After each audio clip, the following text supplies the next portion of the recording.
Hello and welcome to Community Conversations. I'm your host, KK Conashiro. Besides its mission to educate, challenge, and inspire its students, the Fremont Unified School District is also dedicated to fiscal responsibility when budgeting the money entrusted by the taxpayers. Every year, FUSD's business department works tirelessly to build a budget that meets the needs of students as efficiently as possible.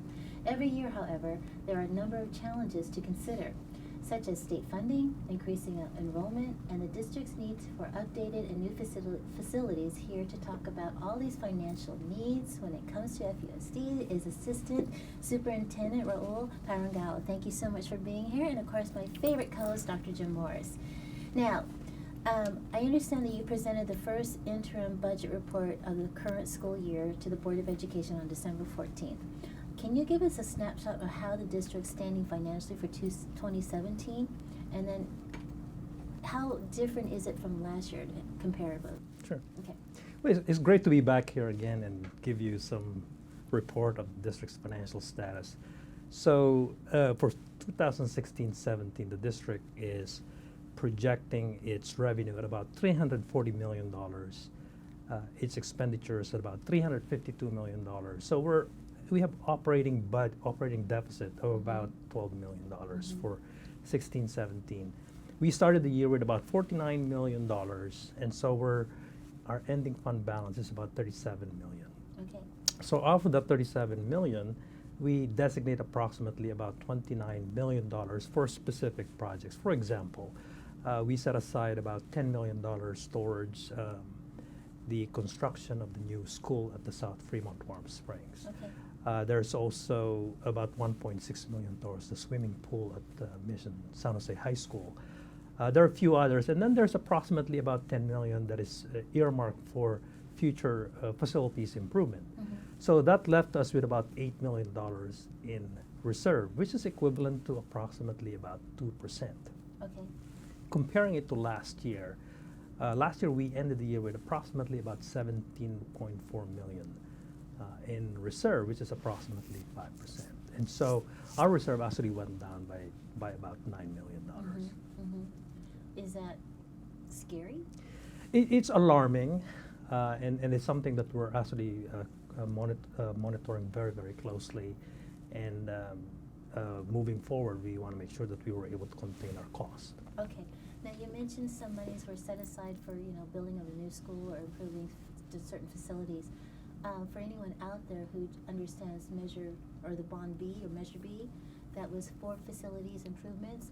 How does that money work with the bond?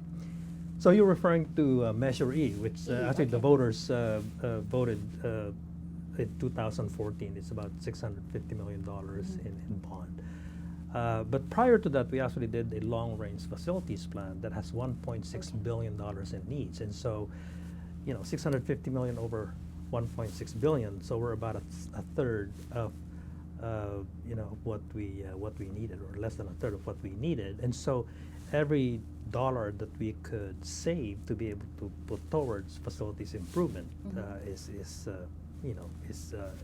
important. Okay. And I think those two examples Mr. Parangao cited are great examples. When we went to the voters and passed the bond, there wasn't an inkling of a school in the new Warm Springs community. Right. And so when that need came up, the board said, you know what, this isn't something, because our board is really committed to keeping the commitment to voters. So they said, we didn't have the voters approve putting money toward a new school in Warm Springs. Let's go ahead and take it out of the district's reserve because all that bond money is already promised to specific projects. Additionally, the swimming pool at Mission San Jose High School is another great example. When we approved the bond, there was a plan to repair the pool at Mission. And unfortunately, when we got in there and really began looking at the pool, it just was not salvageable. It had to be replaced, much higher price tag. And so in order to do all of the bond projects, we had to look for another funding source. And Associate Superintendent Parangao is like masterful at providing the board with some options, saying we can do it this way or we can do it this way. But I think our biggest commitment is keeping our promise to the voters who Right. passed the bond measure. We have to have their faith that we're doing it exactly the way we promised them we would. That's great. Okay. Now, what are some of the developments since we met last year that have changed the district's budget situation for both the good and the bad? Yeah, well, there are quite a number of them. The first one is the Measure I. So the voters actually in 2016, June 2016, they passed Measure I, which is the parcel tax. Right. Our previous parcel tax, Measure K, was set to expire June 2016, and so we would have lost $3.1 million. Well, with the Wow. Measure I in place, we actually are now gaining $4.3 million, which is about $1.2 million more than what we used to have. And so that is a new change. The other one is the pension cost. I think you say good and the bad. So this is the part. It's good that we have a pension system, but at the same time, I think the pension cost is increasing rapidly Yeah. at a very, very alarming rate. Why so alarming? So to give you an example, I think currently, back in 2012-13, we are contributing approximately about 8% to our pension. For every dollar that every employee makes, we contribute about 8%. That rate is increasing rapidly every year until year 1920 to 19.1%. And it will stay at that level for the next 25 years. So if you look at Wow. the average cost for the district for the 32 years span, it's approximately 28 million additional costs per year, Wow. which we never had. Right.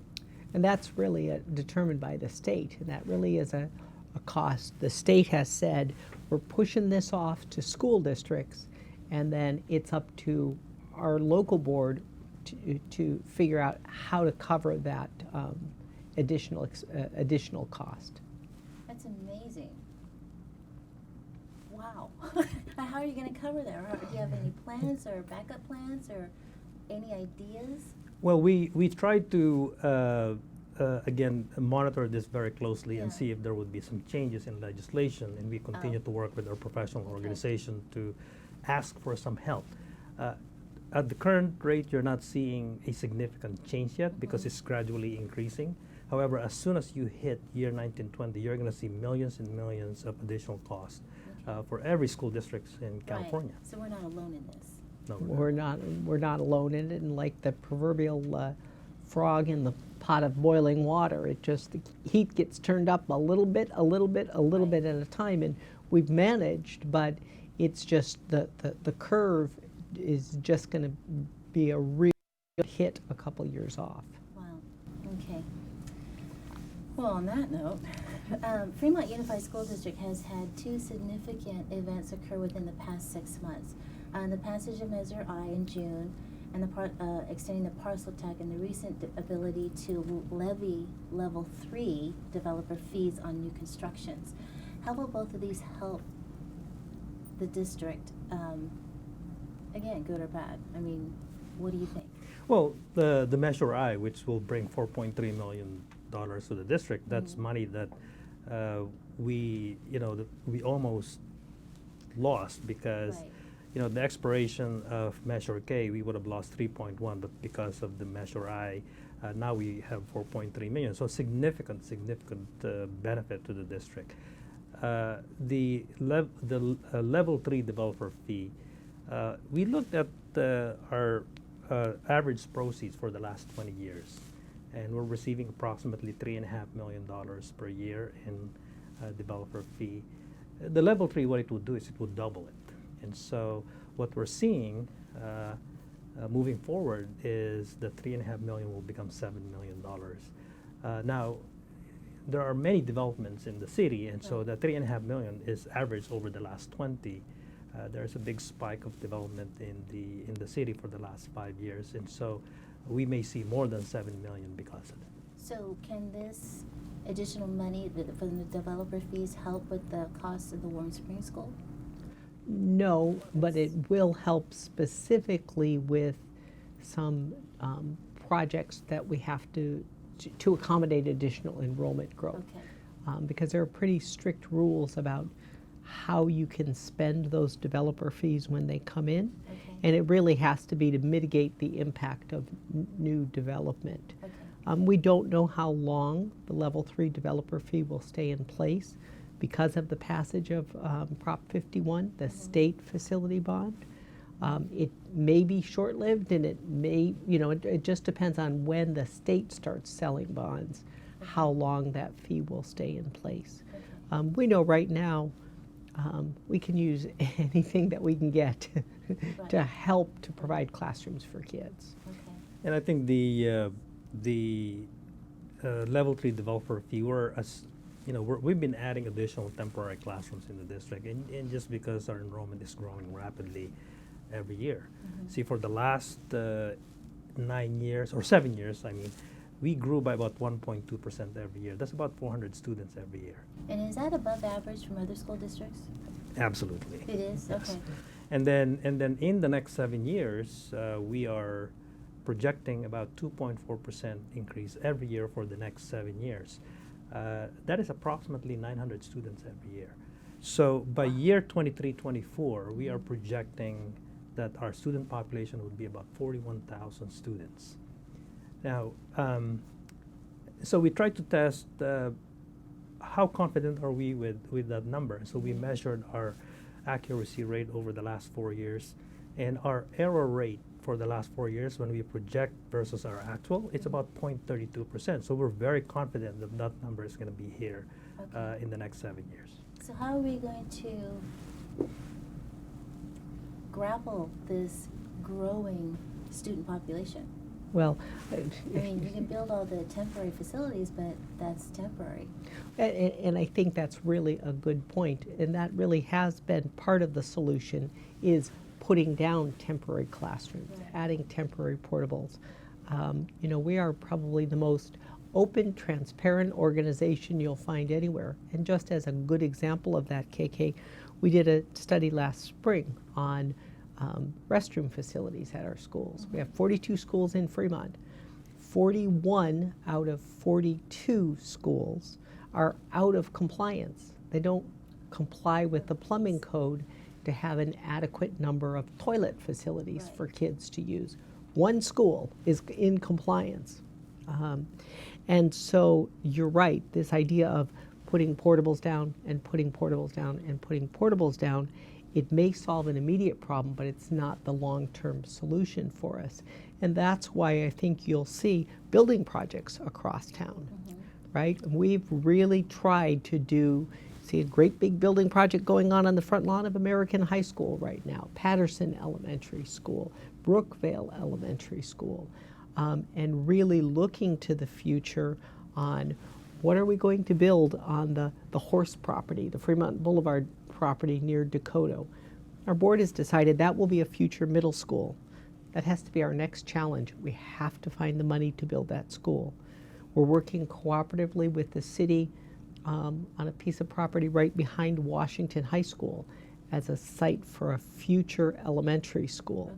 Okay. We know we have to build that school. Raul, what is the data on Parkmont Elementary in that community? How many students will be overloaded? We're actually overloading probably about 400 students right now, but in the Wow. next 5 years, our projection is going to be we're going to be overloading 800 students. Wow.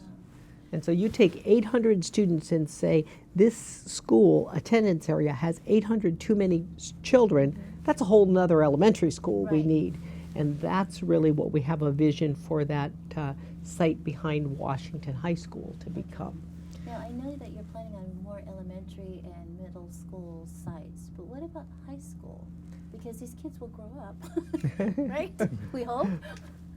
Well, I think on the high school, just like Dr. Morris said, we actually have this new building in front of American High School. That would be To 10 accommodate. science Okay. labs and 8 classrooms. So Okay. that's a total of 18. And we're going to propose some modernization project at American High School to create probably additional 10 to 12 classrooms on one of the wings. there are also there's a proposal to bring in temporary classrooms at Washington High School next year, Okay. three portable classroom. And we still yet to bring back another proposal for 4 science labs at Washington High School for probably 18-19 would be the opening day. Yeah.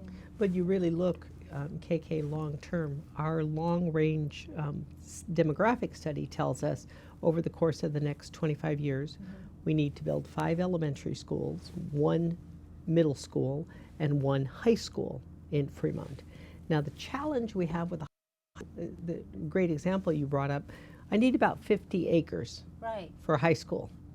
You got any ideas where there's 50 vacant acres With in nothing to Fremont do. Wow. that we can get really cheap? We'll even name the high school after you if you want to donate 50 acres to me. It's amazing. Yeah, so it's really a challenge, and I think at the high school level, you know, our solution has been to just enlarge the existing schools is what we're looking at right now. American High School will be 3,200 students by 2022? 23, 24. 23, 24. That's awfully large Wow. for a high school. And how big is Irvington? It's over 2,200 And at this then point. Kennedy? And then Kennedy is approximately 1,500 students right now. Wow, I thought that would be larger.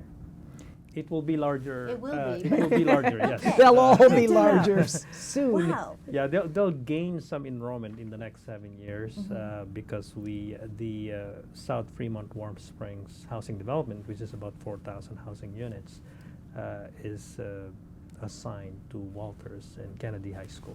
Okay, so that's another question. You have this new housing development coming up. How do you calculate how many kids will come from that development? Do you just say like 3.5 kids automatically, or how do you do that? Because you don't know. Some people don't have kids. Some people have 6 kids. I mean, So we look back 5 years and we look at a similar developments. In the case of the South Fremont Warm Springs, we call them transit-oriented development. So we look into a similar development in an urban area, okay. and we measure how many student comes from every unit, Got and it. Okay. and we use that as a factor. Now, there are some uniqueness about Fremont, and so we have to factor that in, Right. those uniqueness, Right. because we generally generate more students in every household in Fremont, and so whatever we see in the neighboring city, plus some of the uniqueness in Fremont, that's actually how we come up with the Okay. formula. Okay.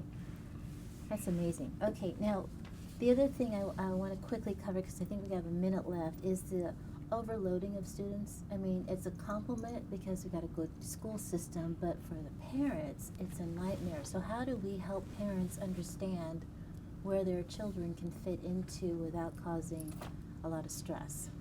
Well, I think what we're trying to do is to try to provide more capacity at their Okay. neighboring schools. So what you've seen, let's say in 16-17, we've actually put up a total of 18 temporary classrooms where there is growth. And so Okay. that's in 16-17. In 17-18, you're going to see Patterson Elementary School, Brookvale Elementary School, and American High School will have their permanent building coming up in 17-18. American High School will be at the second semester in 17-18. In the coming year, we're actually again recommending additional temporary classrooms where there is overcrowding. That's our short-term solution. Our long-term solution, however, is to convert our junior high school to a middle school. Right. So once and for all, students are able to go to their neighborhood schools. So simply what happened is the 6th graders in the elementary will attend the middle school, and it would create spaces at the space, elementary yeah. school. Kids will be able to, or students will be able to now walk or bike to school at that point. Granted, that may not necessarily solve all the overcrowding, right. but it would minimize them. In middle school would be 6th, 7th, and 8th? Correct. Okay, good. Wow. I have a ton more questions, but we're out of time. But I want to thank you for being here. Really do appreciate this, and we hope to have you on us really soon. Okay, Thank Dr. you. Morzigan, thank you Thank for you. being here. From everyone here at Community Conversations, we appreciate you watching, and we'll see you next time. Thank you.